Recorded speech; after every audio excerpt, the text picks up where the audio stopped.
Channel Sport this morning. Toby Emmanuel, assistant sports editor for the Daily Telegraph, joins us on the show now. Toby, good morning. Thanks for coming on the program. Yeah, New Telegraph. Great to be here. Yeah, okay. So, I mean, it's all about the Eagles. They're in camp. About 15 of them. We spoke to Tony Bitori earlier. I'm not sure if you caught that interview.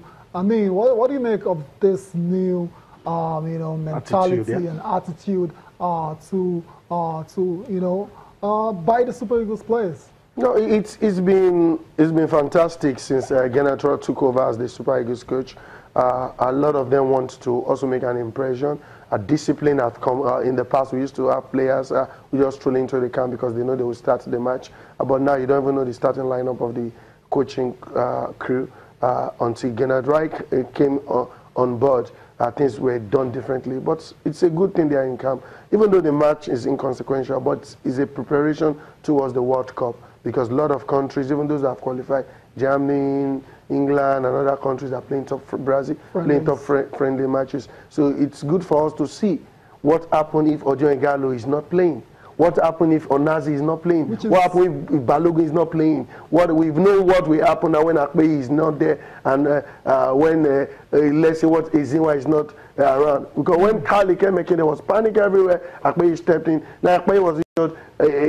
Ezinwa stepped in. What happens if Echejila is not playing? Can we have another left fullback? Can we have a right fullback combination? The central midfield has been the biggest challenge. But let's see what Ogu brings to the Wakame, what brings to the party. Then my biggest worry is the 5 and 6. We saw Awizem the other time. He couldn't just blend with Omeru. Now let's see the combination between Omeru and Awizem and other players. If Ekon is injured, what happens? We lost the under 20 World Cup final because one of our biggest players, Obasi, couldn't play in the final. It was very detrimental to the team. So what happened 2005.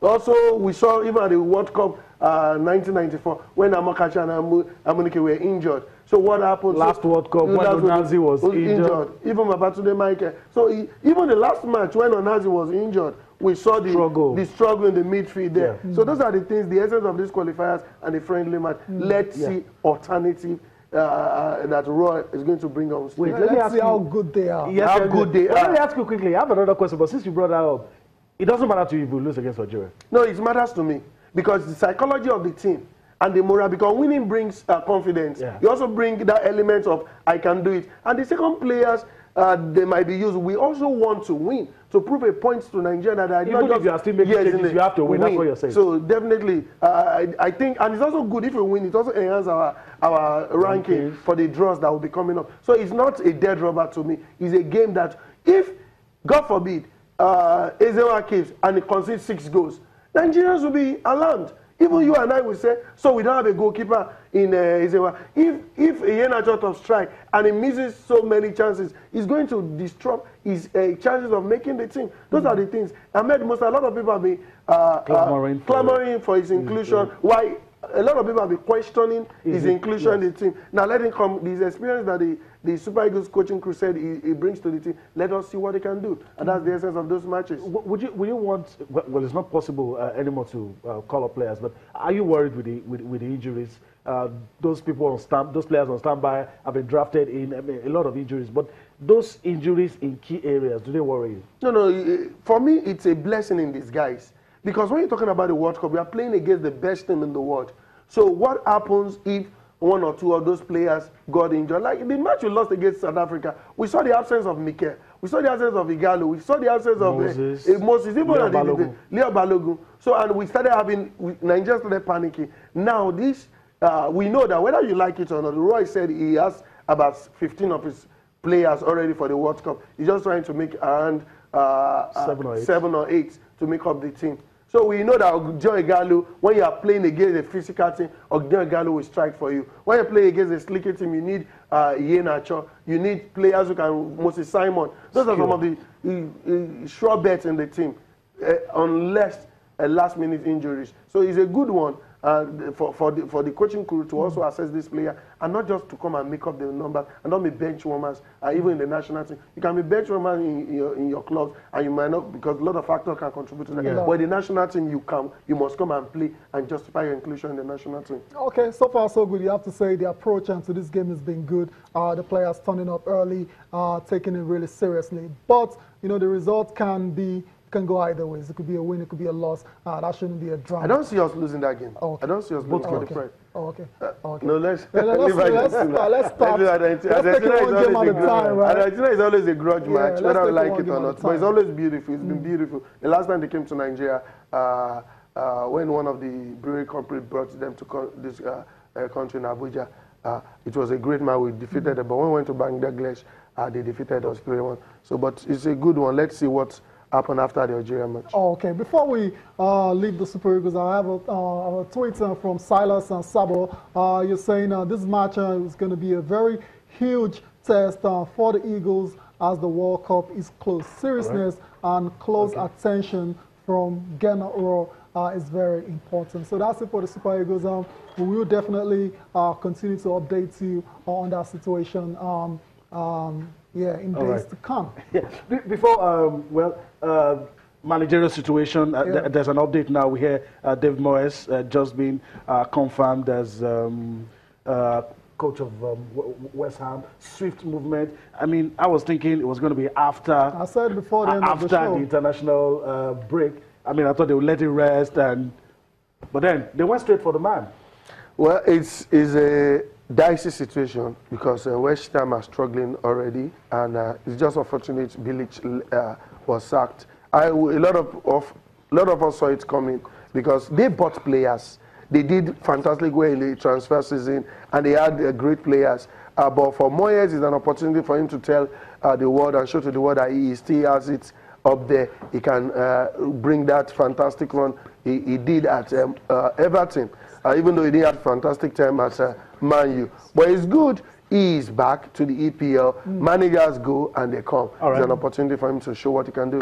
All right, piece of breaking news for you right there. We thought it was going to be later in the day, but I guess, I mean, they had to move swiftly on that one. Yeah. And that was his unveiling at Man U. I'm sure he doesn't want to remember those times again, because you'd say he didn't enjoy his time at Old Trafford. No, I think Man U was too early for him. Man U was too early for him. Came too early for him. He was just rising, and he was just getting, because he did well with Everton. They've been consistent, getting in that top 5, top 6, and they've always proved a point that they have players, not too fantastic players, but they can hold their, Everton is a team every of the top 4 then used to dread because they know that anything can happen. But it's an experience for him. Yeah, good one. I think he will bounce back. Yeah, hopefully he's learned from me, because his last time around at Sunderland as well too didn't go exactly well. But let's spare thoughts for Slaven Bilic, who is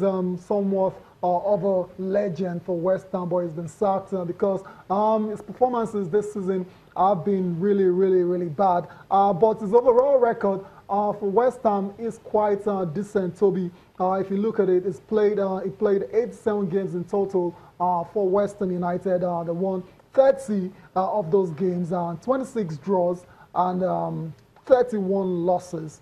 So you say overall it's been decent, but this isn't unacceptable performances in the Premier League, and he's had to go. And after he was sacked, they asked him, and he said he wasn't surprised, no hard feelings at all. He actually expected the sack. The EPL has come to that stage when managers just definitely the EPL. That's the record I was talking about, Toby, earlier. I mean, it's 87 games, which consist of last season and this season. But unfortunately, the EPL, you are being judged on the current form, the present time, because even with what Ranieri did for Leicester, nobody remembered those good records. What they did was the current form and the moment, the spur of the moment. So no matter the good record you'll have achieved, even Mourinho, the good record they achieved at Chelsea. Nobody remembered everything brought to Chelsea. And when at the moment when it was not going too well, he was sacked. Right. And that is the situation. But he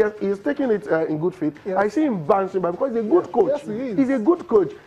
Sometimes it works for you, sometimes it doesn't work. So you learn from those mistakes and bounce back. But I'm very sure the question Ty wants to ask, and I want to ask too quickly, is that managers are becoming an endangered species. In EPL, it's more rampant in EPL because the pressure is more. Even look at Lukaku. What do you have to do to keep your job? I mean, it's a question. That's a straightforward answer. You have to win. You have to win. Win more than you lose, right? The game is about emotion. The game is about passion. Lukaku he was scoring fantastic. Everybody, all the fans were shouting, Lukaku, Lukaku. And he stopped scoring goal. And the fans, just few games, the fans want to kill him. They want to get the frustrating and just booing their own star. So and Mourinho had to come and say, just get the result. So once you get the result, that's the name of the game in EPL. That's the name of the game. Result is king. That's what keeps you on the job. You can say that again. I mean, still on managerial situations. Everton still don't have a manager. David Unsworth is still caretaker manager right now. But the story is Sam Allardyce is in talks. I mean, Allardyce has been on record as saying, okay, I don't want to manage in the Premier League again. I'm retired. Turn down Leicester. If I want to go to a job again, I'll go to an international role. But it looks like he's having a youth son. And Allardyce to Everton, what do you make of that? A lot of pressure is on him because whether you like it or not, Allardyce is a good coach that managed little resources. The days of Joker, Okocha and Co. And he was able to, at Bolton, was able to galvanize players who were at their retirement age and they got results, they enjoyed themselves. So even with little resources, he's a coach that knows how to turn out results when it matters most. But pressure on him, let's see, in this game we can never say never. The question really is, which direction do Everton want to go? He has a good record keeping clubs in the league. Yeah. But the Everton you're looking at, they want to be pushing. No, but even at Bolton, at the time, Bolton went to Europe, even though they didn't stay long. So Sam has what it takes with the right finance, resources, the players and everything. To be knocking on the door. Yeah, and because his style of play, he played this robust style of attack and defense. They can be very, very dangerous when you're playing against Bolton those days. So his style, and even when he came to other clubs he had managed. It's just unfortunate he had issue with the national team that made him to just leave the scene for some time. Yeah. But it's good if he comes back. If he comes back, you think he'll do well, right? I'm telling you, Wenger dreads Allardyce. A lot of coaches dread Allardyce because they know that to churn out result against Allardyce is always difficult. Very difficult. And you mentioned the support as well to the Everton owners. They have backed Ronald Koeman in the summer. They spent over 150 million quid. So the money shouldn't be a problem for him if he gets that job. So getting the player, fortifying the players in January also will help him also.